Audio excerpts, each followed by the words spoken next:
2025 সালে নেপাল সরকারের পতন হয়ে গেল। কারা এই সরকারগুলো পতন করলো? তারা কি চায়? সমস্ত কারণগুলো আমরা এই ভিডিওর মাধ্যমে ডিসকাস করব।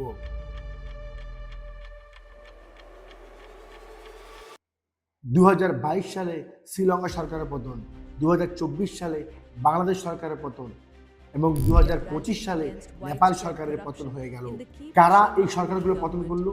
তারা হলো আজকের এই তরুণ সমাজ বা যুব সমাজ। তারা কি চায়? তারা কোনো অন্যায়ের সঙ্গে আপোষ করবে না। তারা স্বচ্ছ চাকরি চায়, স্বচ্ছ সুযোগ চায়, স্বচ্ছ রাজনীতি চায়, দেশের ডেভেলপ চায়।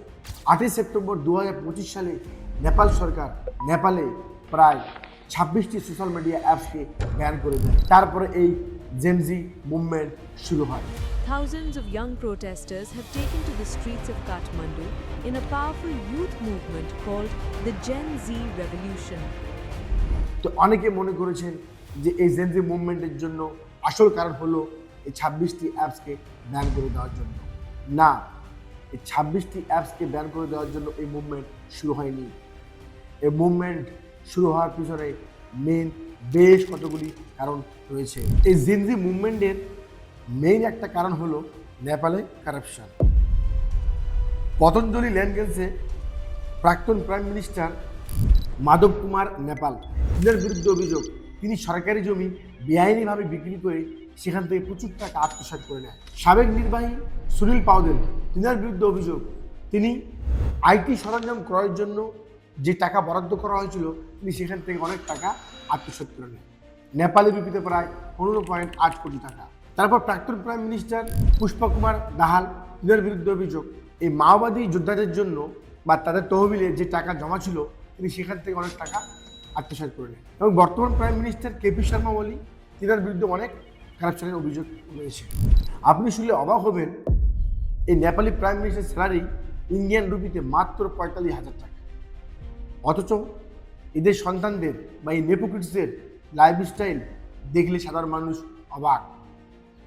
কারণ এই নেপোক্রিটসরা বিদেশে গিয়ে লাক্সারি লাইফস্টাইল, ব্র্যান্ডেড স্যুট বুট, গাড়ি এবং এইসব জিনিসগুলো এরা সোশ্যাল মিডিয়া অ্যাপসে শো আপ করছে।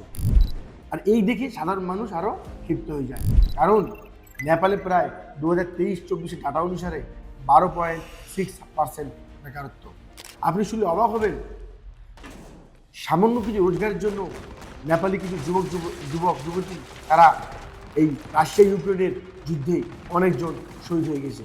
এবং পরিযায়ী শ্রমিকের কথা বাদ দেন, অনেক নেপালি যুবক যারা পরিযায়ী শ্রমিক হিসাবে বিদেশে গিয়ে কাজ করছে। তো এইসব মেন ফ্যাক্টরগুলো না ধরে তারা হঠাৎ করে 8 তারিখে 2025 সালে এই 26টি অ্যাপসকে ব্যান করে দেয়। কারণ হিসেবে বলে যে নাকি এই অ্যাপসগুলো সরকারের নির্দেশ অনুসারে মানে রেজিস্ট্রেশন করে নেয়। তার মধ্যে ছিল Facebook, Instagram, WhatsApp, YouTube, Twitter ইত্যাদি। তো এইটার বিরুদ্ধে লড়াই শুরু করে কে? এই জেনজি সমাজ, এই জেনারেশনে। কোন জেনারেশন? যাদের বয়স মেনলি 13 থেকে 30। এই এক কথা হচ্ছে এই যুবক যুবতীরা। কারণ এই সোশ্যাল মিডিয়া জিনিসগুলো হলো এদের একটা যোগাযোগের মাধ্যম, এদের মত প্রকাশের একটা মাধ্যম এবং অনেক ছেলে মেয়েদের এটা কি ক্যারিয়ার এবং রোজগারের পথ। তো এই মুভমেন্ট 8 তারিখেই শুরু হয়ে যায় কোথায়? এই চৌরাস্তাগুলোতে, পার্লামেন্ট এরিয়াগুলোতে ঘেরাও শুরু হয় এবং ব্যানারে ওদের একটাই দাবি, নেপালে কোনো কারাপশন চলবে না, নো কারাপশন, ওয়ান্টস জব। এ নিয়ে এরা আন্দোলন শুরু করে। তো আন্দোলনের শুরুতে প্রায় মর্নিংয়ের দিকে 6 জন প্রথম অবস্থায় নিহত হয় এবং সন্ধ্যার পর আন্দোলন তখন আরও জোরালো শুরু হয় এবং সেই সময় সরকার এই কাঠমান্ডু সহ আর অন্য এরিয়াগুলোতে বা আশেপাশের এরিয়াগুলোতে কারফিউ জারি করে এবং সেই সময়ে সন্ধ্যার দিকে প্রায় 19 জন ছেলে মেয়ে নিহত হয়। তো এই ইন্টারন্যাশনাল প্রেশারে তখন সরকার কী করে, যে অ্যাপসগুলো যে ব্যান করেছিল তা তুলে নেয় এবং আন্দোলন তবুও থেমে থাকেনি, আন্দোলন আরও জোরালো হয় এবং এই আন্দোলনের প্রেশারে কেপি শর্মা ওলি যে প্রধানমন্ত্রী তিনি পদত্যাগ করেন। ডেপুটি অর্থমন্ত্রী বিষ্ণু প্রসাদ পাউডেল তিনাকে জনসম্মুখে মারধর করা হয় এবং তিনার নগ্ন অবস্থার ভিডিও সোশ্যাল মিডিয়াতে ভাইরাল হয়। Trying to hide with a helmet on Vishnu Patel, but he was caught by the mob.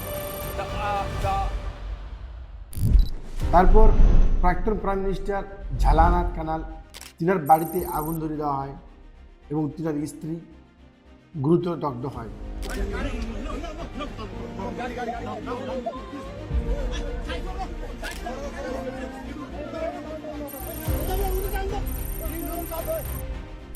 কাঠমান্ডুর সব থেকে টলেস্ট হোটেল, সব থেকে লম্বা হোটেল, হোটেল হিলটন, সেই হোটেলেও আগুন ধরিয়ে পুড়িয়ে দেওয়া হয়, কারণ সেখানে একটা রাজনৈতিক সংযোগ ছিল।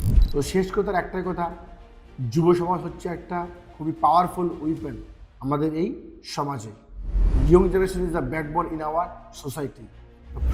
প্রত্যেকটা সরকারের দেখা উচিত যুবক যুবতীরা কি চায়, তাদের কি চাওয়া, তাদেরকে যে কোনো একটা জায়গায় স্কোপ করে দেওয়া, সুযোগ করে দেওয়া, তাদেরকে চাকরি পাইয়ে দেওয়া, দেশটা কীভাবে ডেভেলপ করা যায় এদিকে লক্ষ্য রাখা।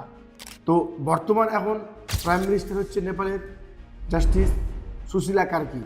তিনি ইন্টারিম গভর্নমেন্ট তৈরি করেছেন মাত্র 6 মাসের জন্য। আশা করছি তিনি নেপালের জন্য অনেক ভালো কিছু করবেন এবং নেপালের যুবক যুবতীদের যে মনোভাব, তাদের চিন্তা, তাদের থিঙ্কিং তিনি বুঝবেন এবং নেপালকে একটা পিসফুল জায়গায়